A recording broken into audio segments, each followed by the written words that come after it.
Imagine a world before the British Empire's rise. Before London's smoke filled the sky, before steel ships conquered the seas. There was India, a civilization so rich, so skilled, and so globally connected that it wasn't learning trade from the world. The world was learning from it. In the year 1700, India wasn't just another country.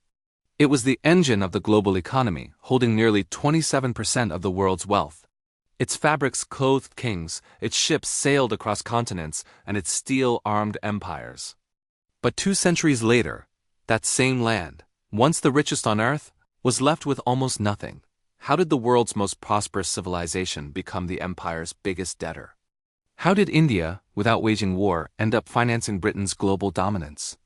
Let's go back to the beginning and uncover how India built Britain's wealth.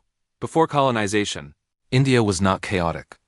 It was coordination. From Bengal to Gujarat, every region was a piece of a grand economic machine. Textile weavers, merchants, and shipbuilders all worked in harmony, forming one of the earliest global supply chains. Indian textiles were not just famous. They were currency. Woven air, they called Bengal's muslin so fine European traders compared it to mist. Cotton from Gujarat, silk from Varanasi, and indigo from the South Indian goods didn't just fill markets. They defined them.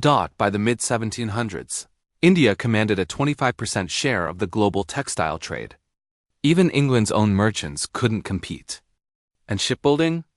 Indian ports like Surat and Masulipatam were producing vessels that could outlast any European ship. British records themselves admitted Indian-built ships survived twice as long. India wasn't waiting for development. It was a development centuries ahead of industrial Europe. Then came the turning point, not with armies, but with ledgers. The British East India Company arrived as a trading partner. But soon, trade turned into a takeover. When Britain couldn't compete with Indian goods, it didn't innovate. It eliminated. Company laws banned Indian weavers from selling freely. They could only sell to the company, at prices the company dictated. Silver and gold payments were replaced with taxes collected from Indians themselves, meaning India was paying to be robbed. As profits in London soared, India's economy suffocated. Looms were destroyed. Weavers starved. And by the early 1800s, India, once the world's textile hub, was importing cloth from Britain at 10 times the price. One British official confessed it plainly: "We conquered India as an outlet for the goods of Britain. We do not hold India for the Indians." That wasn't a trade. It was economic warfare. Once India was trapped, the real extraction began. Each year, taxes collected from Indian farmers and merchants in today's value were shipped directly to London. The British called it home charges. But nothing about it was home for Indians. That money built British railways, funded its wars in China and Africa, and even paid for Parliament's expenses. Economists today estimate that Britain extracted over $43 trillion in modern value from India during colonial rule. To put that in perspective, that's more than 15 times the entire British GDP today. This wasn't exploitation by accident. It was design. When Indian industries collapsed, millions were pushed into farming. Taxes were increased, sometimes up to 70% of a farmer's total yield. The tax had to be paid whether the crop grew or failed. And when they couldn't pay, they lost their land, creating millions of landless laborers. For the first time in India's history, a British MP once bragged, "Indians have been taxed to the utmost limit. It has always been our boast how greatly we have raised the revenue." And he was right. Every coin collected in India turned into a brick in Britain's empire. The empire's defenders still say, "But the British gave India railways." Let's be honest, they didn't give anything. They sold it. Every railway built in India was paid for with Indian taxes. British investors were guaranteed a 5% profit, no matter what, funded directly from Indian revenue. And every nail, rail, and locomotive was imported from Britain at inflated prices. Indian factories were banned from producing their own railway parts. The result?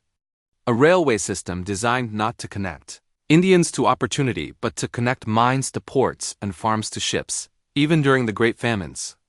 When millions starved, those same trains carried grain out of India. Between 1770 and 1947, nearly 35 million Indians died of famine. Many deaths caused not by nature but by British policy. Dr. Charles Hall once wrote, India starves so that its annual revenue to England may not be diminished by $1. The empire called it progress. History calls it what it was: systematic theft. By 1947, Britain left India with less than 3% of global GDP, down from 27% just 2 centuries earlier. Britain's Industrial Revolution, the ships, the mills, the factories, was fueled by Indian wealth. London's ports, its banks, even its museums stand as monuments to that extraction. India's poverty wasn't natural, and it was engineered. Its decline wasn't destiny, it was design. For 200 years, Britain thrived on a simple formula. India's poverty was Britain's prosperity. But today, the story is shifting. India is rebuilding, rising not through conquest or extraction, but through innovation and endurance. The same land once stripped of its wealth is now reclaiming its place in the global economy. And as history turns its next page, one truth stands clear: empires may rise and fall, but the truth always endures. India didn't just survive colonization. It's proving that no empire built on exploitation lasts forever. For 2 centuries, the British Empire grew rich from Indian blood, sweat, and brilliance. Every mile of British railway, every ship launched from its docks, every coin stamped with royal pride carried traces of Indian labor and gold. So when someone says, the British built modern India, remember the truth: India built modern Britain. If this story opened your eyes, share it. Because the more we understand our past, the clearer we see our future.